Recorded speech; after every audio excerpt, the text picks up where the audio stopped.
I'm back.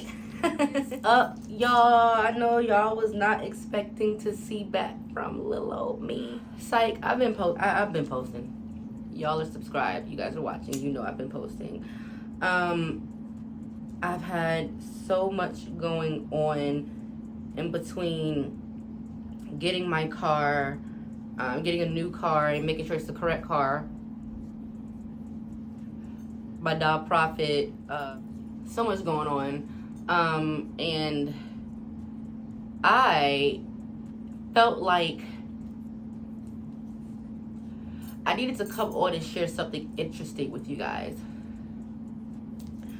Something I consider to be an interesting phenomenon within myself, and I'm sure many of you who are on your spiritual journey, spiritual path, taking that spiritual road, may know what this is or may have come across something of this nature.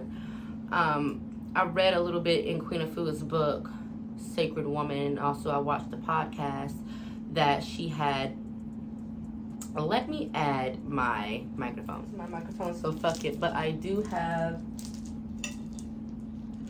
pomegranates, and I love pomegranate. And you guys know I love dark red fruits because it's very good for your womb, very good for your cycle, and I'm close to that time, and I should not be eating this without a towel over me.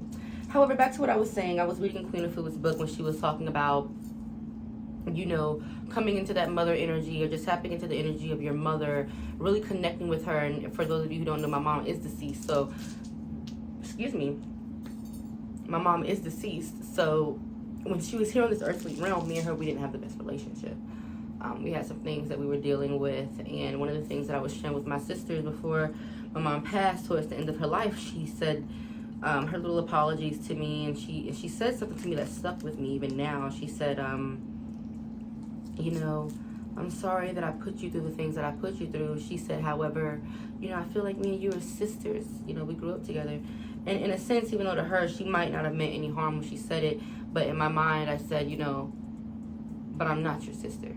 You know, and I feel like the older generation of black people, black parents, you know, they weren't necessarily intentional in terms of when they were going to have kids. You know, they just had kids and they're like, oh, fuck it, you know, I got to raise them. And so things happened to be haphazard in terms of the upbringing and stuff. Even though my mom was great, we always had a wonderful 2-story house. We stayed dressed, stayed looking good. It was just the secrets and the abuse and the things that was going on internally that wasn't being spoke about. We all know as black people, what happens in my house stays in my house, and anything other than that, you get your ass beat. And so growing up with that type of fear towards your parents, it's like you have this this loyalty to them, not because you want to necessarily, of course that's your parent, but because you feel obligated to and you don't want to get your ass beat. And so I was dealing with a lot of that. Oh, that's delicious. Ooh, that pomegranate is good. Dealing with a lot of that with my mom and her being dead now, and us not being really able to come to the space of rekindling our relationship as mother and daughter while she was in the earthly realm. While she is dead and in spirit, or transitioned and in spirit, we are establishing our relationship that way. I work with my mother daily. If you know me out in the community out here in Atlanta, you know that I'm always walking around with a picture of my mom. My mom will go everywhere I go. You know what I'm saying? I'm always being put in the energy of my mother. I find myself either wanting to cook. My mom loved to cook things that she would want. I would buy things that she would want. My mom did Passover, so I do Passover every year for her. We take communion together, even though I'm not a Christian or a Jew, or I don't, you know, call myself one, and things of that nature. It was just a lot of things I find myself doing now. I hear myself listening to the music that my mom listened to. My mom was a prophetess, and so therefore there's a lot of different songs and a lot of different apostles and prophetesses that she would meet with and speak to and listen to, which I find myself back in that energy as well. Reading books that my mom has read. If you're on my Instagram, you know that I'm currently reading Pigs in the Parlor, a book about demonic deliverance. And again, even though I'm not a Christian, I do what my mom normally says, do: eat the meat, take the bone away. God is in everything. I don't give a damn what vehicle you choose to take to get to God. God is in everything. I just choose not to identify as a Christian. But my upbringing was, I want to say Christian, even though my mom was a a prophetess. She was a deliverance preacher or whatever those people are. She would go to different churches and, you know, do like little seances and exorcisms and stuff like that. My mom talked to spirits. It was pretty different, but she still believed in Jesus Christ. I just find myself being brought back, like I said in my last video, to the beginning. I'm being brought back to the beginning. I'm being brought back to my old traditions, my family traditions. And I did ask God, I said, God, you know, just reveal to me some things of my mother's past. Like, why did my mom do the things that she did to me? You know, it wasn't just me. You know, it's not about what happened to me. It's about what happened for me. So why did this happen for me? I see where you're trying to take me, but why did we have to go this route? What happened to her? And so now that my mom's been gone for 3 years, I find myself being put in positions to learn more and more about her upbringing, the things that she have gone through, the things that she has undergone, just the way her mind was. And it's starting to wake up a lot of different things in me that I thought were sleep, or that I didn't even know existed within me. I'm starting to have memories, and I'm just like, wow, I didn't even know I could remember that far. And it's so crazy. I can be sitting in moments where I'll remember something, and it's like, even though I may not have been there for the entire scenario, like for instance, you know, I was just told some information by a long cousin about my mom and my dad, and I said, whoa, you know, I think I remember that. I was in the living room. And she said, yeah, you were there. But of course, I wasn't in the back room where they were having a little argument, whatever was going on. However, I felt like as I was sitting here thinking about it, God began to put me in the place of my mother. So I began to see the argument from her perspective. You know what I'm saying? I began to see the argument from my mom's perspective. Like, I began to see, like, my mom here, blah, blah, blah, blah, blah, my dad there, and then my cousin right there. But it wasn't from my perspective as me being in the living room. It was me literally seeing it word for word, being able to hear it, being able to feel. And I found myself being able to do that. And I'm like, damn, am I going crazy, or is God showing me something? And I find that to be so interesting, because I did ask God, like I told you guys before, I asked God, I said, you know, take me back to the places that my mother was in. I was in my mom's stomach for 9 months, you know.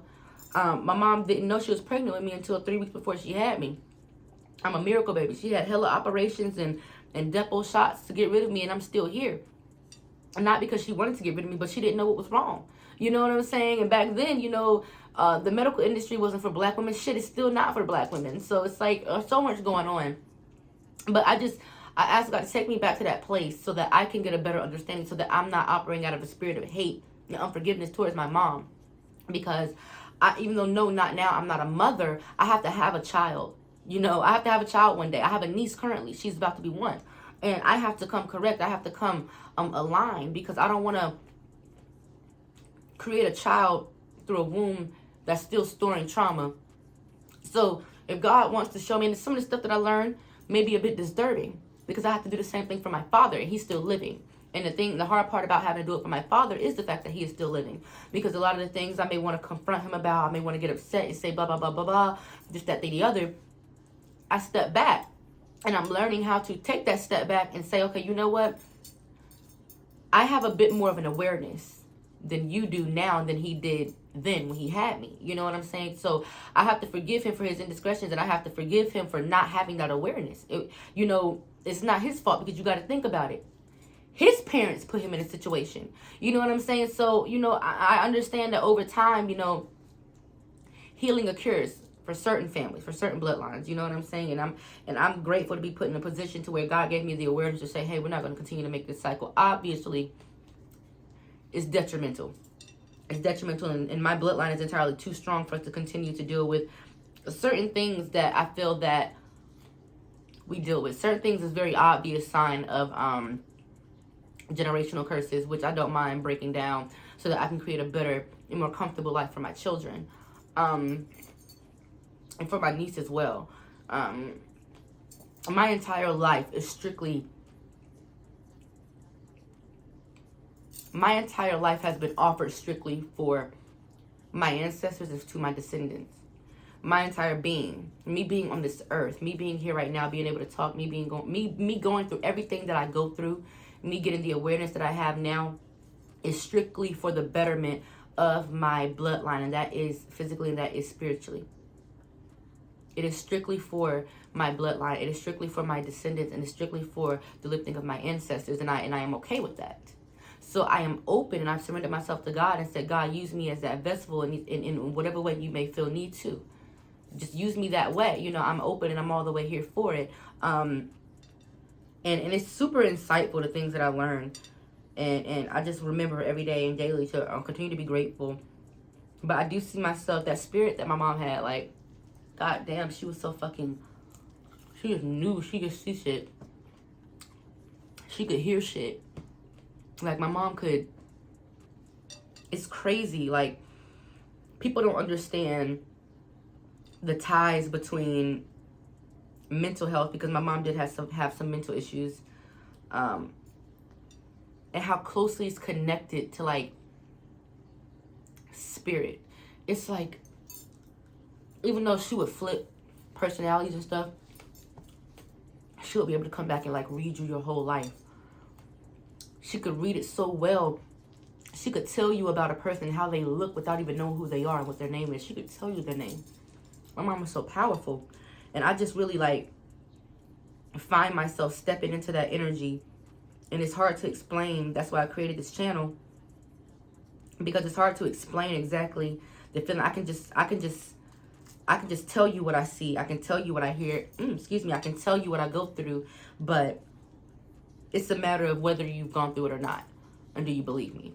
I told my partner, I was explaining to him, I said, hey, I deal with sleep paralysis and astral projection involuntarily like crazy. He's like, that's not real, blah, blah, blah, blah, blah. And I said, okay. You know, I mean, I don't have a reason to lie. You know, I've been like this ever since I was a kid. But I'm in the space now to where I'm gaining awareness as to what's going on around me when I am in those states. Obviously, I'm being brought here for a reason. What is that reason? Let me pay attention. What do I see? Now I'm in a place where when I do go through sleep paralysis and I do have astral projection, I have so much of an awareness that I'm able to remember it as when I woke up. So it's not like, oh, I went through astral projection, but I can't remember, or I saw this, but I was so scared I jumped back in my body. No. When I looked up out of my body, what do I see? What do I hear? What do I notice? And then I bring that back with me. I make sure I maintain, I try to have that awareness when I feel my body go through that state of being awake to being asleep. When I get in that middle point, and it's like, unless you go through it, you don't understand it. When I get to that middle point, to where I'm not asleep, but I'm not awake, but I'm right there in the middle, but I have all awareness of everything around me. It's like I see and I hear so much. Like the other day, I heard my mom say my name. She said my name out loud. And I heard it just as clear as day. Heard it in this ear only. Clear as day. Just clear as day. And I said out loud, out my mouth, while I was in that state of being awake and being asleep, I said, hey, mommy. And then I started hearing murmuring and people conspiring and stuff like that. And I was just like, And it made me feel good. And I was able to go to sleep. So it's just, I don't know. I'm still tapping in and gaining that awareness. Since my mom died, I've definitely gained a greater awareness. And I just so much about me. Spiritually has changed. Mentally has changed. God really took me through a